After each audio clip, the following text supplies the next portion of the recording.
Assalamualaikum warahmatullahi wabarakatuh.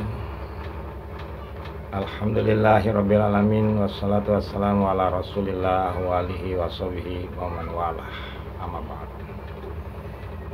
Sahabat-sahabat muslim yang dirahmati oleh Allah, di mana saja berada, kita jumpa kembali di channel Kong Yani. Mudah-mudahan sahabat-sahabat semuanya saat ini, saat menonton ya, dan apapun, dimanapun adanya, senantiasa selalu dalam lindungan Allah, dalam curah hidayah, cahaya dari Allah Azza wa Jalla, diberikan kesehatan, kelapangan rezeki, kesejahteraan, kehidupan rumah tangga, keluarga dalam keadaan harmonis ya, tenang, baik, aman, semuanya senantiasa dicurahkan keselamatan dimanapun adanya. Amin ya Allah ya Rabbal Alamin. Nah, sahabat-sahabat muslim, dalam kesempatan ini saya ingin masih melanjutkan tentang kisah dan pelajaran yang sangat tinggi, yang sangat dahsyat, hebat ya, sangat masya Allah, sangat dalam, dari bidang atau dunia rohani, spiritual, dunia kebatinan yang ada di Pulau Jawa ini, yang tentu di dalam Islam disebutnya adalah kajian yang mengarah kepada tasawuf ya, yang tentu tidak lain kita banyak mengambil sebuah pelajaran dari guru besar tasawuf ya di tanah Jawa ini, yang kita muliakan, yang kita hormati, daripada Tuan Guru Syekh Sunan Bonang rahimahullah, yang ternyata banyak memberikan kontribusi yang besar dalam pengembangan dan pendalaman ilmu tasawuf. Nah, itu sahabat-sahabat. Nah, kesempatan ini saya ingin sedikit lagi melanjutkan nih akan betapa dahsyatnya ya, hebatnya ya ilmu tasawuf yang beliau ya miliki, yang banyak mewarnai perkembangan ilmu kebatinan dan tasawuf ya, kebatinan Jawa dan tasawuf ya, yang ada di khususnya di Pulau Jawa, tentu di Nusantara, bahkan sampai ke Belanda, karena hasil karyanya ternyata diambil dan disimpan oleh orang Belanda di Universitas Leiden ya, Masya Allah ya. Jadi sahabat-sahabat, ini yang akan sedikit saya lanjutkan lagi untuk memperjelas kita, semakin lebih menambah ya pengetahuan kita, yang mudah-mudahan ini bermanfaat untuk sebuah informasi dalam pendalaman ilmu rohani atau kebatinan atau spiritual atau tasawuf di dalam Islam, sahabat-sahabat sekalian. Nah, sebelum memulai saya ingin menyambung hadiah nih ya, mudah-mudahan apa yang disampaikan ini terbuka manfaat kebaikannya atau kebenarannya dari yang mulia Tuan Guru ya Sunan Bonang. Ala kuluniyah bisiril Fatihah. A'udzubillahi minasyaitonirrajim. Bismillahirrahmanirrahim. Alhamdulillahirabbil alamin arrahmanirrahim maliki yaumiddin iyyaka na'budu wa iyyaka nasta'in ihdinas siratal mustaqim siratal ladzina an'amta 'alaihim ghairil maghdubi 'alaihim waladdallin. Amin. Kesempatan yang sebelumnya saya sudah sampaikan dahsyatnya ya, Masya Allah, tingginya daripada ilmu tasawuf yang terungkap di dalam Suluk Gentur ya, karya Sunan Bonang ya, yang atas itu memiliki sebuah ya pelatihan atau petunjuk yang mengarah kepada sebuah pendalaman spiritual atau kebatinan yang tasawuf ya, yang tentu tidak lain pasti ujungnya adalah mengenal kepada Allah atau ma'rifatullah. Nah, dalam kesempatan ini saya ingin sedikit mengupas tentang kitab atau suluk yang lain yang dahsyat yang dimiliki oleh guru besar tasawuf di tanah Jawa ini ya, Tuan Guru Syekh Sunan Bonang rahimahullah ya, yang masuk di dalam kitab atau di dalam karyanya, naskahnya yang dengan suluk wujil, ya sahabat-sahabat sekalian. Jadi salah satu banyak nih ya suluk-suluk Sunan Bonang ya, artinya pelajaran-pelajaran yang disampaikan dalam bentuk syair, dalam bentuk kisah cerita ya, karena memang di masa itu bentuk penuangan karya-karya tulisan ya, karya ilmu dalam bentuk tulisan itu dalam gaya seperti itu. Dan memang dalam dunia spiritual agak sulit mengungkapkan dalam bahasa lugas karena itu sesuatu yang abstrak atau mistis ya, atau yang tidak nyata, tidak johir ya. Maka selalu diungkapkan dalam bahasa kias, bahasa majas gitu. Makanya di dalam suluk atau penyampaian ilmu tasawuf daripada Sunan Bonang banyak disampaikan dalam bentuk tembang ya, syair ya, seperti itu ya sahabat-sahabat. Nah, sebelum kita sedikit mengupas ya, karena inti daripada ya, karena nggak semuanya, karena intinya dari suluk wujil itu, tapi perlulah kita sedikit juga lebih mengenal bagaimana biografi ya, perjalanan perjuangan ya dalam mengkaji Islam dan menyebarkan Islam di Pulau Jawa ini, khususnya wilayah Jawa Timur dan Jawa Tengah, wahai sahabat-sahabat sekalian.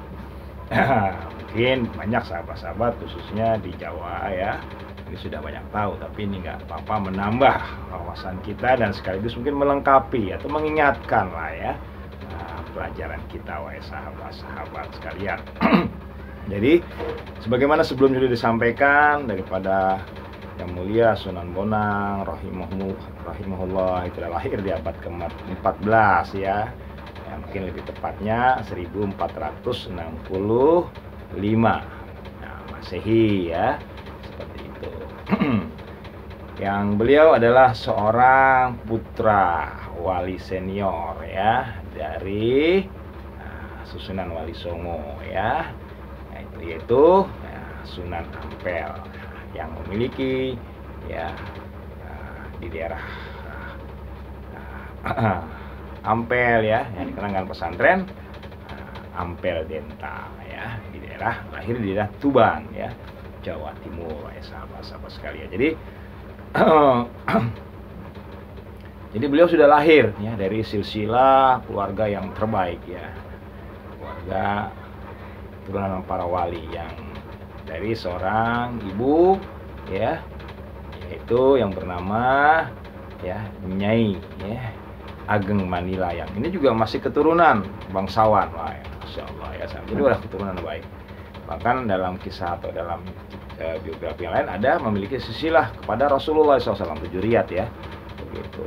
Kalau masalah yang ke-24 gitu. Tapi kalau yang jelas beliau adalah seorang yang memang dari gen yang terbaik ya, yang lahir di tanah Jawa ini, yang nantinya akan menjadi seorang ahli di dalam berbagai macam bidang ilmu, baik ilmu agama udah jelas ya, akidah ya, tauhid, syariat ya, adab, akhlak yang lainnya ya, akan sampai ke ilmu pengetahuan arsitektur ya, bahkan juga yang paling spesifik yang menjadi topik kajian kita kepada ilmu kerohanian ya, kebatinan, spiritual, yang nanti puncaknya tasawuf ya, yang pengenalan kepada Sang Maha Pencipta Allahu Azza wa Jalla. Sahabat-sahabat sekalian, kecil beliau sudah belajar di pesantren Ampel Denta milik sang ayah seorang wali juga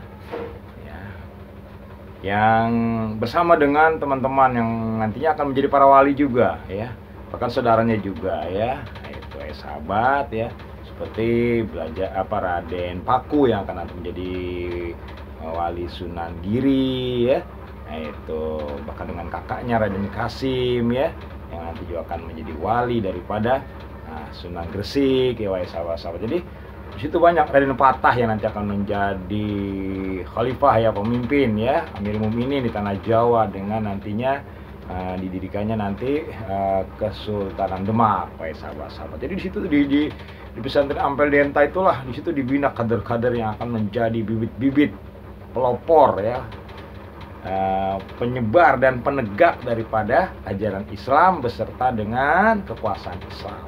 Baik sahabat-sahabat, ini sejarahnya. Jadi sangat menarik nih ya. Jadi kita udah dapat pelajaran, ternyata memang dari situlah dilahirkan generasi-generasi ya, pemuda Muslim yang nanti akan tumbuh ya, menjadi penyebar Islam ya di abad terakhir daripada kekuasaan Islam ya. Nah, menjelang remaja maka beliau pun belajarlah ya ke daerah lain yang saat itu terkenal juga di daerah Pasai ya, Malaka ya, atau Aceh ya, dengan penyebaran Islam yang begitu luas ya.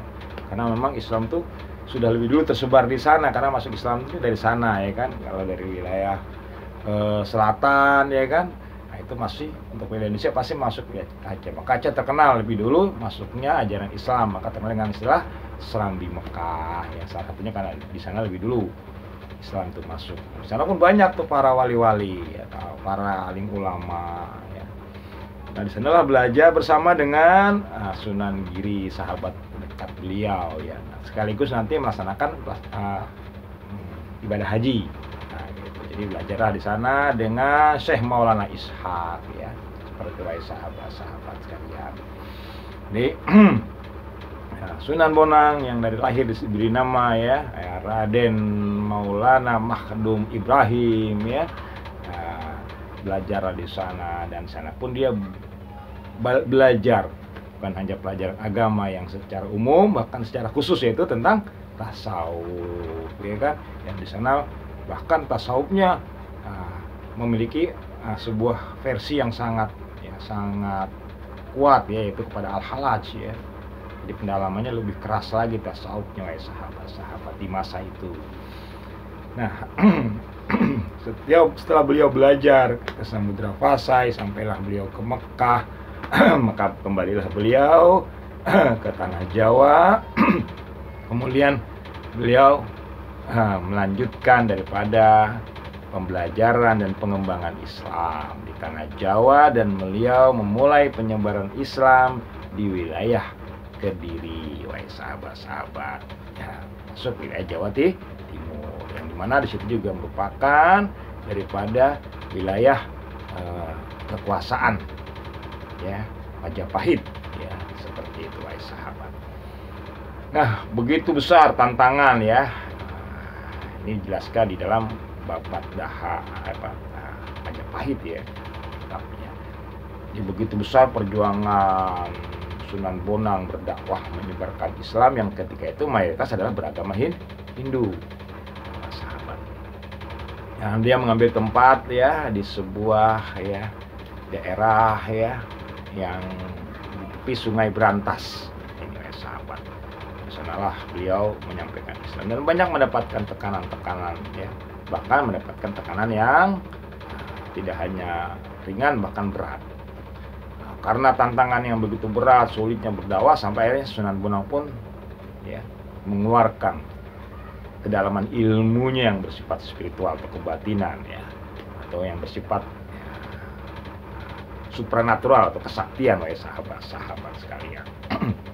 Di mana dia rubah, bayangkan aliran Sungai Brantas. Begini beratnya dakwah di zaman dulu ya.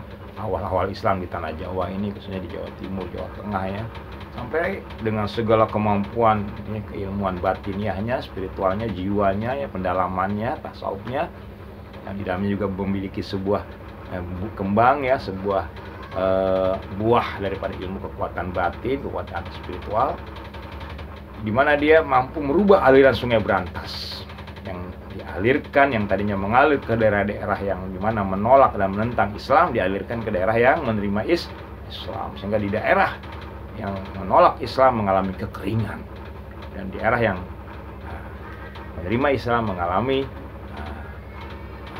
kesuburan ya, wahai sahabat-sahabat. Nah, disitulah akhirnya orang terkejut ya, mulai tidak lagi sembarangan ya, mulai memperhitungkan, dan banyak yang masuk ke dalam Islam, wahai sahabat-sahabat. Nah, setelah beliau berdakwah di Kediri, dan bahkan akhirnya masuklah Adipati Kediri ya, masuk ya. sampai masuk ke dalam Islam ya bersama putrinya. Maka beliau pun melanjutkan dakwahnya ke wilayah Demak, Jawa Tengah atas permintaan dari rekan ya, sama santri yaitu Raden Patah yang memimpin wilayah Demak. Karena Raden Patah ini masih memiliki sisilah dengan Raja Majapahit. Ya, dia termasuk orang yang diberi amanah memimpin wilayah Demak. Lanjutlah perjuangan dakwah beliau ke wilayah Demak atas undangan daripada rekan ya, sama santri waktu belajar di pesantren milik ayahnya yaitu Ampel Denta ya, sama dengan kakaknya ya, Raden Kasim ya, Sunan Derajat ya. Jadi bukan Sunan Kasim, itu Sunan Derajat ya. Juga bersama Raden Paku, Sunan Giri ya. Yang di sana lahirnya beliau tinggal di daerah Lasem, tepatnya di Desa Bonang, yang itu akan menjadi salah satu nisbat ya. Nama beliau yang tadinya Raden Maulana Ibrahim, Makhdum Ibrahim, jadi lebih masyhur dikenal dengan Sunan Bonang, sahabat. Nah, di sanalah bersama dengan rekan para wali yang satu pesantren, bahkan gabung lagi dengan wali-wali yang lain ya, yang pengembangannya akhirnya nanti ya dengan Sunan Gunung Wali, Sunan Gunung Jati ya,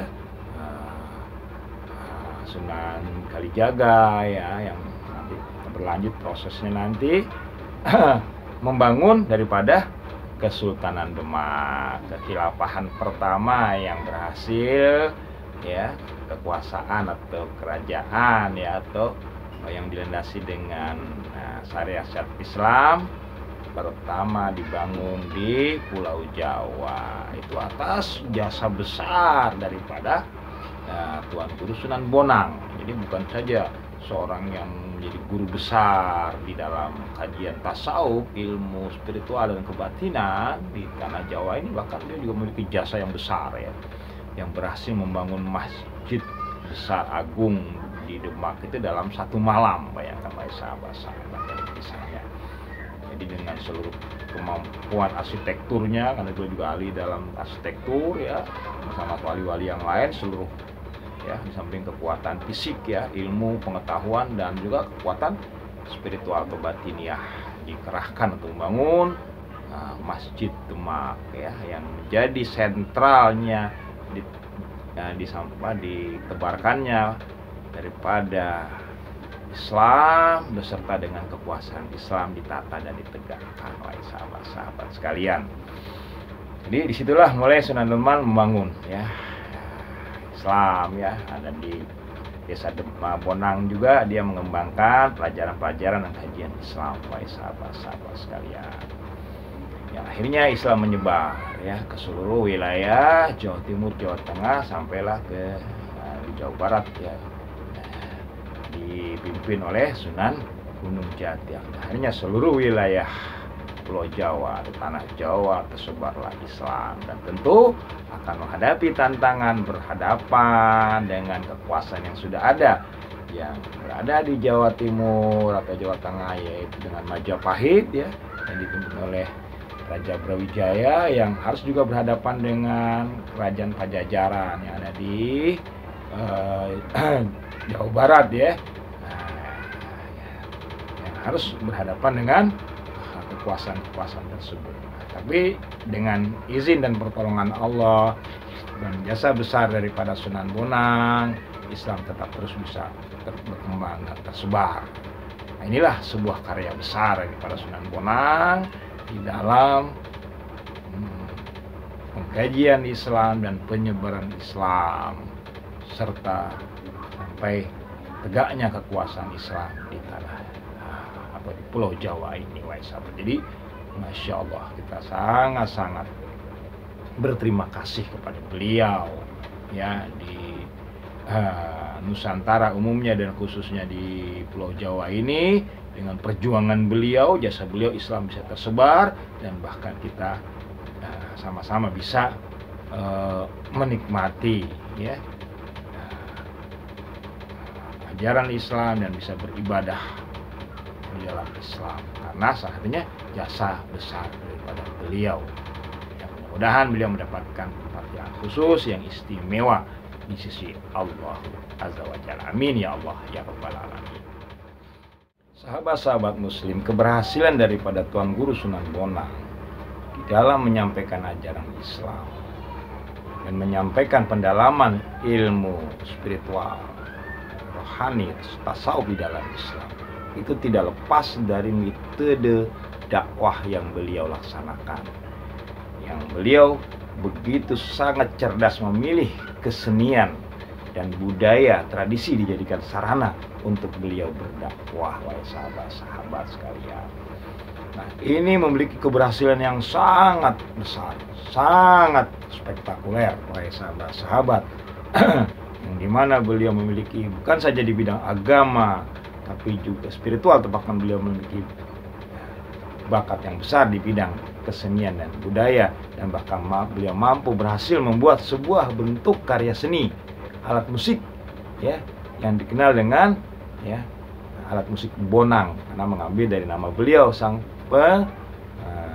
pembuatnya, yaitu yang terbuat dari logam berbentuk bundar yang di tengahnya ada menonjol, yang jikalau diketuk dengan kayu ya akan menghasilkan bunyi yang sangat merdu, yang sangat indah, wasahabat.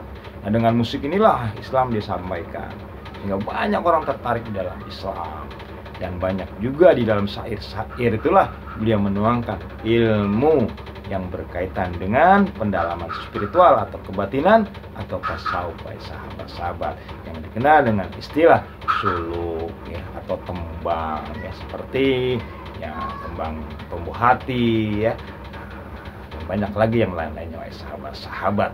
Ini membuat orang banyak tertarik masuk Islam. Nah, salah satu karya beliau yang khusus di bidang spiritual ya, pendalaman ya tentang kebatinan ya, yang juga tentu tidak lain adalah tasawuf di dalam Islam, nah, yang beliau tuangkan dalam bentuk syair, dalam bentuk kisah-kisah yang indah, yang dikenal dalam salah satu yang masyhur karya beliau adalah yang bernama adalah Suluk Wujil, sahabat-sahabat sekalian. Inilah yang sedikit akan saya kupas, yang menjadi intinya dari Suluk Wujil itu. Mudah-mudahan kita semua bisa mengambil hikmah dan pelajaran yang terkandung di dalamnya, oleh sahabat-sahabat. Nah, jadi sahabat-sahabat yang dirahmati oleh Allah, Suluk Wujil ini mengisahkan Sunan Bonang dengan muridnya ya, yang bernama Wujil. Wujil ini seorang ya pendalam ilmu pengetahuan, seorang pujangga atau seorang yang mengkaji ilmu, khususnya di samping ilmu tentang ya, syariat, agama, seni budaya ya, bahkan ya tentang tatanan masyarakat kerajaan, karena beliau adalah seorang abdi dalamnya ya, seorang orang yang kepercayaan raja kerajaan Majapahit yang masuk ke dalam Islam, yang belajar dengan Sunan Bonang. Ternyata beliau juga orang yang begitu sangat tertarik dalam pendalaman dunia spiritual atau kebatinan. Memang itu sudah menjadi tradisi juga di kalangan daripada suku yang ada di Jawa ini ya, begitu sangat suka dalam mengkaji pelajaran-pelajaran yang bersifat ya, spiritual ya, bersifat mistik atau kebatinan ya, yang tentu ujungnya pasti tasawuf, tentang ketuhanan, sahabat-sahabat. Nah, sudah sekian lama beliau masuk ke dalam Islam dan belajar menjadi murid, berbakti, mengabdi kepada Sunan Bonang, karena itu adalah salah satu adab yang sangat tinggi ya di Jawa ini. Seseorang itu harus betul-betul santun, hormat ya, itu tradisi ya, adabnya begitu sangat tinggi kepada sang guru ya, yang dipanggil dengan Ratu Wahdat, wahai sahabat-sahabat. Jadi ya tidak berani dan tidak boleh memanggil dengan panggilan nama ya, panggilan yang umum nggak boleh, harus dengan panggilan yang khusus. Itulah adabnya seorang yang kepada guru ya, di tanah Jawa ini umumnya seperti itu, sangat santun, sangat hormat, sangat memuliakan, sangat ya ta'zim, sangat ya menghormati lah begitu, wahai sahabat-sahabat sekalian. Sehingga beliau pun memanggil Tuan Guru Sunan Bonang dengan panggilan yang begitu sangat mengagungkan, menghormati, ya, sangat mencintai, ya, sangat menyayangi, dengan panggilan yang hormat, yaitu Ratu Wahdat. Baik sahabat-sahabat, Ratu itu raja, ya, atau pemimpin, ya. Jadi Ratu itu nggak selalu dinisbatkan kepada perempuan, karena Ratu itu dalam istilah masa dulu adalah seorang yang dihormati, seorang pemimpin, seorang yang diagungkan, seorang raja atau penguasa, ya.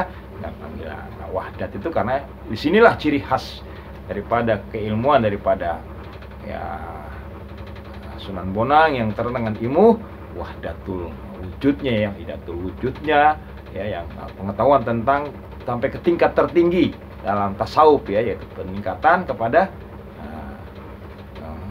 penyatuan kepada pengetahuan, pengenalan dan penyatuan kepada sang Khalik. Wahai sahabat-sahabat, ya. Jadi dengan hormat, ya, di situ memohon kepada sang guru. Nah, di dalam terjemahannya, karena bahasa Jawaannya saya nggak menguasai, ya.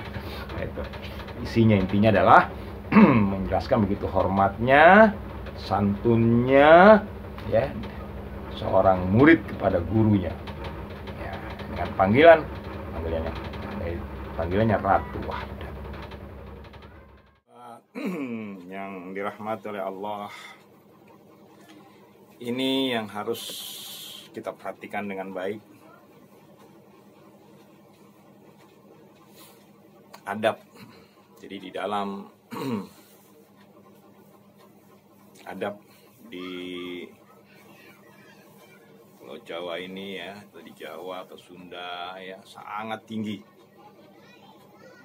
kesantunannya, kehormatannya, perilaku budi pekertinya terhadap sang guru. Ini yang perlu saya garis bawahi dulu sebelum lebih jauh, lebih dalam, ya, kita sama-sama sedikit mengupas inti yang ada di dalam pelajaran yang terkandung dalam suluk ujilnya daripada Tuan Guru Sunan Bonang. Wahai sahabat-sahabat, jadi sang murid ujil begitu sangat santun dengan sambil memegang kakinya, ya, itu hormatnya dia bermohon kepada sang guru yang dia sudah kemana saja belajar dan dia belum menemukan satu pelajaran yang membuat hatinya tenang, hatinya mantap, ya, pelajaran yang, ya, menurut nuraninya ada sesuatu yang menjadi inti dari semua pelajaran tentang kehidupan. Ada yang di dalam agama Islam, sahabat-sahabat. Maka karena permohonannya begitu teramat sangat, maka sang guru pun, ya, menyampaikan pada sang murid yang memanggilnya dengan panggilan Ratu Wahdat, sang, ya, jati tunggal, ya, sang yang jati tunggal. Itu pun akhirnya dijelaskan dengan tegas. Yang pertama adalah, wahai anak mas wujil, dengarkan dan perhatikan baik-baik apa yang aku sampaikan. Karena jikalau engkau salah mendengar, memperhatikan, menyimak, memahami apa yang aku sampaikan, maka sesungguhnya yang masuk ke dalam neraka bukan engkau, tapi adalah aku sebagai gurumu yang akan menggantikan engkau di dalam neraka jahanam. Jadi sahabat-sahabat, ya, mohon diperhatikan dengan baik, ya. Jadi di dalam kisah yang ada di dalam suluk ujil itu yang perlu saya sedikit tambahkan, ya, terus garis bawahi, ya, karena saya hanya menyampaikan inti-intinya saja karena keterbatasan yang ada, sahabat-sahabat. Jadi kesantunan seorang murid terhadap guru dan kesungguh-sungguhan, ketegasan dan kepastian seorang guru dalam mengajar kepada murid itu memiliki sebuah ikatan yang sangat kuat, yang sangat besar, yang sangat pasti di dalam dunia spiritual, kebatinan ataupun tasawuf. Jadi bukan sesuatu yang kita bisa bercanda, berleha, bersantai, ya, sembarangan, nggak bisa. Wah, sahabat-sahabat, ini juga perlu ingin saya sampaikan nih, karena saya sedang mulai masuk kepada penyampaian daripada isi daripada suluk ujil, kayak sahabat-sahabat. Jadi mudah-mudahan ada manfaatnya, ya. Tapi mudah-mudahan tidak menjadi salah pengertian di dalamnya, karena saya ikut akan bertanggung jawab jikalau salah pengertian, ya, menanggung dosa, ya, dari apa yang kesalahan dalam penyampaian. Yang mudah-mudahan Allah mengampuni. Kalau tidak, ya mudah-mudahan Allah memberi kekuatan kepada saya kalau saya dimasukkan ke dalam neraka jahanam atas kesalahan saya dalam menyampaikan pelajaran. Ya, dan juga saya mohon maaf kepada Sunan Tuan Guru yang mulia, yang agung, yang Syekh Sunan Bonang rahimahullah. Jadi sahabat-sahabat, walaupun ini merupakan kutipan-kutipan naskah, ya, yang diterjemahkan, tetapi sungguh isinya bukanlah sesuatu yang tidak dipertanggungjawabkan oleh sahabat-sahabat. Jadi itu yang pertama diingatkan oleh, dengarkan dengan baik, perhatikan dengan baik. Artinya ini bukan main-main, nggak bisa sambil ketawa, bisa sambil maunya oleh sahabat-sahabat. Dan saya menyampaikan ini pun juga bukan sekedar sesuatu yang hanya informasi, karena menyampaikan suatu informasi itu mudah, tapi tidak mengandung isi, tidak mengandung sesuatu hikmah dan makna di dalamnya, wahai sahabat-sahabat sekalian, dimanapun adanya. Jadi itu yang pertama. Dan yang kedua, Sunan Bonang pun menegaskan, wahai anak Mas Uji, hentikan, cukup, jangan diteruskan. Kau memanggilku dengan sang jati tunggal. Dan dengan ini pula engkau kutegaskan dan kuingatkan, dan jangan pernah merasa dan mengaku sebagai sang yang jati tunggal, wahai sahabat. Artinya apa? Jangan pernah mengaku menjadi Allah, begitu kalau dalam bahasa Arabnya atau bahasa syariatnya. Jangan pernah mengaku menjadi Tuhan, wahai sahabat-sahabat. Karena dalam suluk lain sudah saya sampaikan, dalam suluk kentur, ya, perumpamaan orang yang masuk ke dalam pengenalan kepada Allah bagaikan garam masuk ke dalam laut. Bukan lantas garam menjadi laut, tetap dia hanya menjadi bagian dalam lautan tersebut. Jadi wahdah atau wihdatul wujud itu yang disampaikan Sunan Bonang itu bukan merubah wujudnya menjadi Tuhan, wahai sahabat-sahabat ini. Jadi kalau disimak, diperhatikan baik-baik, kita coba renungi, kita pahami kedahsyatan, ketinggian dan kedalaman hebatnya daripada suluk wujil ini, wahai sahabat. Tapi diperhatikan dulu adabnya.